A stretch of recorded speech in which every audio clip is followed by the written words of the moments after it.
What's up guys, welcome back to my channel. Because my video on resume building has been my best performing video to date, I want to give you another resume focused video, except this time specifically on the biggest mistakes I've seen on people's resumes in the 50 plus resumes I've reviewed over the past 3 months. And I'm not going to be giving you tips like don't make any spelling errors or don't lie in your resume. Those are important too, but you can find those pretty much on any website which talks about what you shouldn't be doing on your resume. So this video is specifically dedicated towards things that you probably haven't heard of or are probably not going to be talked about as much.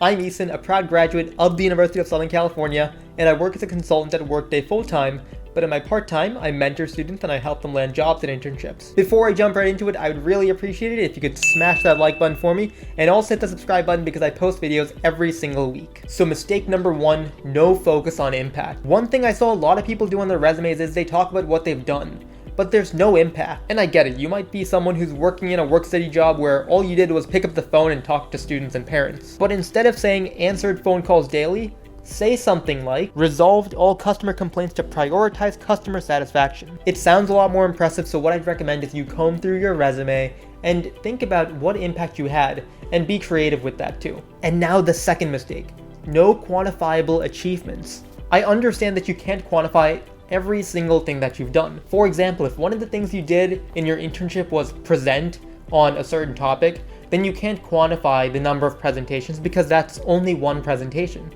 But I would try to quantify as much work as you can, using the same example as above. Instead of saying, resolved all customer complaints in a professional manner while prioritizing customer satisfaction, you could say, resolved over 50 customer complaints daily and prioritize customer satisfaction. The difference there is that you've quantified the amount of customer calls that you did, and you've also talked about the impact you had. So it's a win-win situation. And now for the third mistake and the biggest mistake, using the same resume for every single job. I know it's time consuming, but you can't use the same resume for every single job, especially if the companies you're applying to are very competitive. There are softwares called applicant tracking systems, ATS, and 75% of companies use these softwares to filter out people they don't want to interview. Microsoft gets 50,000 resumes every single week, and they don't have recruiters going through each and every single one of them.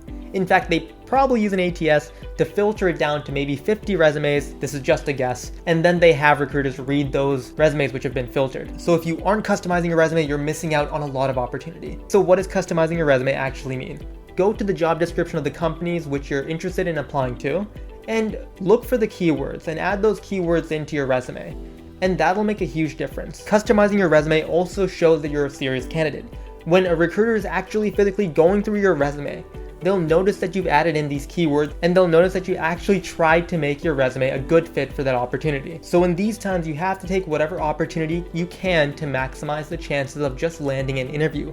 And by not making these mistakes, you're taking a huge step in the right direction. And once again, just to clarify, the 3 mistakes are: number 1, no focus on impact; number 2, no quantifiable achievements; and number 3, using the same resume for every job. So I hope this advice was helpful. Please let me know in the comment section below your thoughts, suggestions, and feedback. And with that, I'll talk to you soon.